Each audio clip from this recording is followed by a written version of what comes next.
10th के हिंदी के बच्चों, सूर के पद मैं आपको पढ़ा रही थी इसके पहले वीडियो में, और मैंने पहला और दूसरा आपको पढ़ाया था। तीसरे पद में यहाँ से मुझे व्याख्या करनी थी, लेकिन आप तीसरा व्याख्या पूरा देख लें। तो प्रस्तुत पद्यखंड आपके पाठ्य पुस्तक हिंदी के सूर के पद से लिया गया है और इसके रचयिता महाकवि सूरदास जी हैं। इस पद की भाषा ब्रज भाषा है और इस पद में भगवान कृष्ण के बाल स्वरूप का सुंदर वर्णन किया गया है। किलकत कान घुटरियन आवत, मणिमय कनक नंद के आंगन, बिंब पकड़िबे धावत, कबहु निरख हरि आप छाह को, कर सो पकरन चाहत, किलकी हसत राजत द्वै दतिया, पुनि पुनि तिह अवगाहत, कनक भूमि पर कर पग छाया, यह उपमा इक राजती, करी करी प्रतिपद प्रति मन वसुधा, कमल बैठ की साजती, बाल दशा सुख निरख जसोदा, पुनि पुनि नंद बुलावती, अजरा तरले ढाकी सूर के, प्रभु को दूध पियाती। प्रस्तुत पद्य खंड में कृष्ण के बाल सौंदर्य का, बाल स्वरूप का सुंदर वर्णन करते हुए सूरदास जी कहते हैं कि बाल स्वरूप कान्हा घुटनों के बल चलते हुए, किलकारी मारते हुए, नंद के मणियों से निर्मित, स्वर्ण से निर्मित नंद के आंगन में आ रहे हैं और जो मणियों का बिंब उभर रहा है उन्हें पकड़ने के लिए दौड़ते हैं। किलकत अर्थात किलकारी मारना, घुटरिवन अर्थात घुटनों के और कोहनी के बल से जैसे बच्चे चलते हैं उस तरह का आंगन में आना। कान मतलब कृष्ण, मणिमय कनक स्वर्ण और मणियों से निर्मित नंद का आंगन, बिंब जो उसमें बिंब आकार दिखाई दे रहा है उसे पकड़वे को, उसे पकड़ने को धावती कृष्ण दौड़ते हैं।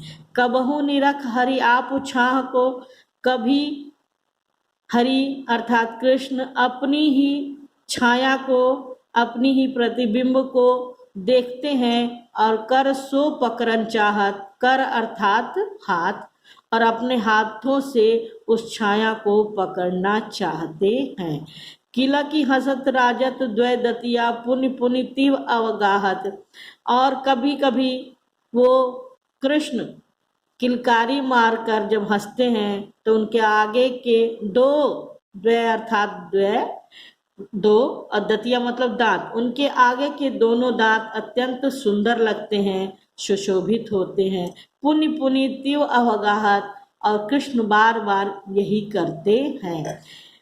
सूरदास जी कहते हैं कनक भूमि पर कर पग छाया, कि उस स्वर्ण से निर्मित भूमि पर जो नंद का आंगन है उस पर उनके कर अर्थात हाथ, पग अर्थात पांव अथवा चरण, उनके हाथ और पैरों की जो छाया है, जो प्रतिबिंब पड़ता है, उससे एक उपमा, एक सौंदर्य की उपमा सुशोभित होती है।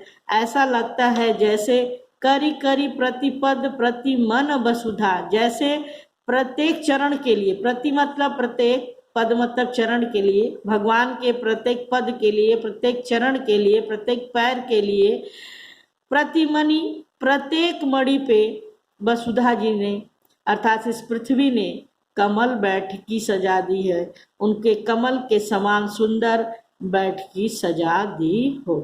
बाल दशा सुख निरख जसोदा, इस प्रकार यशोदा माँ अपने कृष्ण के अपूर्व सौंदर्य और अपूर्व सुख को देख रही हैं और बार बार नंद को बुलाती हैं। क्यों बुलाती हैं? कि आप भी आकर इस सुख का आनंद उठा लें। सूरदास जी कहते हैं कि अचरा तरले ढाक, सूर के प्रभु को दूध पियाती। सूरदास जी कहते हैं कि मेरे प्रभु को माँ यशोदा अपने आंचल से ढक ली हैं और ढक कर उन्हें दूध पिलाती हैं। तो फटाफट इसका अर्थ देखेंगे। छोटे कान्हा किलकारी मारते हुए घुटनों के बल मणियों और स्वर्ण से निर्मित नंद बाबा के आंगन में घूम रहे हैं और जो भी परछाई दिखती है, जो बिंब दिखता है मणि और स्वर्ण के मिलने से, उन परछाइयों को पकड़ने के लिए दौड़ रहे हैं। भगवान कृष्ण कभी कभी तो अपनी छाया को ही अपने हाथ से पकड़ना चाहते हैं और उसके पीछे दौड़ने लगते हैं। जब बाल कृष्ण हंसते हैं तो उनके आगे के 2 दांत अत्यंत सुंदर लगते हैं और बार बार वो ऐसा ही करते हैं।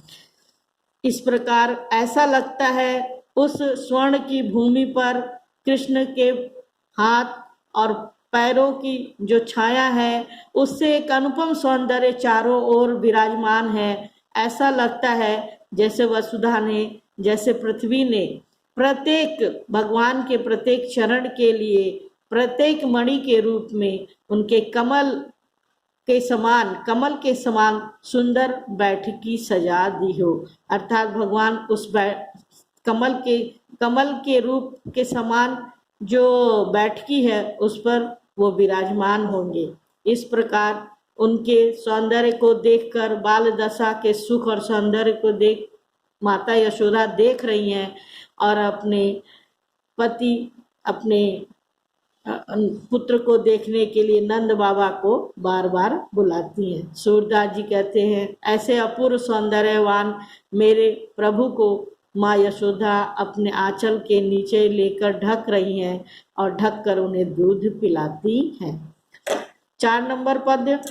अब देखिए इस पद्य में, प्रस्तुत पद्य में कृष्ण जिद करते हैं, हट कर रहे हैं अपनी माँ से कि सभी ग्वाल बाल गाय चराने बन जाते हैं लेकिन आप मुझे जाने नहीं देते हो, तो मैं भी गाय चराने जाऊंगी। तो कृष्ण की बाल हट का बहुत सुंदर वर्णन किया सुर ने और कहा, मैं अपनी सब गाय चराई हूँ। कृष्ण कहते हैं अपनी माता यशोदा से, मैं अपनी सब गाय चराई हूँ। बेटा ये पद बहुत सरल है और जैसा लिखा गया है अर्थ वैसा ही निकल के अपने आप आ रहा है।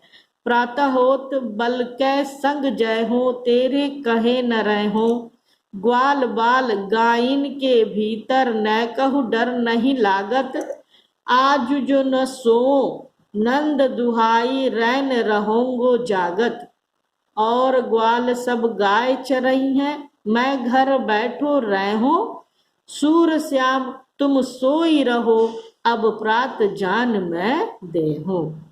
कृष्ण हट कर रहे अपनी माँ से और कहते हैं कि मैं अपनी सब गाय को चराऊंगा। प्रातः होते ही बल अर्थात बलराम जो उनके ज्येष्ठ भ्राता हैं, बड़े भाई हैं, कहते हैं कि प्रातः होते ही, सुबह ही होते मैं बलराम भाई के साथ जाऊंगा, तेरे कहे न रहो, तुम कितना भी रोकोगी लेकिन मैं तुम्हारी बातों में नहीं आऊंगा और रुकूंगा नहीं। रहो मतलब रुकना। ग्वाल बाल गायन के भीतर, कहते हैं माता यशोदा से कि तुम यही डरती हो ना कि तुम्हारा पुत्र, मैं छोटा हूँ और मुझे कुछ हो जाएगा, तो इतना जान लो कि ग्वाल बाल और गायों के बीच में न कहू डर नहीं लागत, मुझे तनिक भी डर नहीं लगता है। आज न सो नंद दुहाई, आज तो मैं माँ सोने वाला नहीं हूँ। नंद की मैं दुहाई देता हूँ, बाबा की मैं सौगंध खाता हूँ कि मैं आज रात भर नहीं सोऊंगा, रैनी रहोंगो जागत। रैनी मतलब, रैनी अर्थात रात, सो मतलब सोना। तो आज मैं नहीं सोऊंगा और रात्रि भर जगूंगा, क्योंकि अगर मैं सो गया तो तुम सुबह मुझे उठाओगी नहीं। इसलिए आज न सोऊं नंद दुहाई, नंद बाबा की दुहाई है, मैं आज नहीं सोऊंगा, पूरी रात जगूंगा। और ग्वाल सब गाय चरही हैं मैं घर बैठो रहो। प्रश्न करते हैं अपनी माँ से कि सब ग्वाल बाल तो जाकर गाय चराते हैं, मैं घर में क्यों बैठा रहूं। सूर श्याम तुम सोई रहो, अब प्रात जान मैं देहूं। सूरदास जी कहते हैं कि माँ यशोदा अपने बालक कृष्ण के इस हट को देख कर वारी जा रही हैं, निछावर हो रही हैं और सोचती हैं कि यदि मैं इसे आश्वासन नहीं दूंगी तो कहीं ये रात भर जगा ही न रहे। इसलिए खुद ही कहती हैं कि तुम सो जाओ, जब सुबह होगी, जब प्रात होगा, मैं तुम्हें अवश्य बन जाने दूंगी। इसके बाद बेटा दूसरा वीडियो है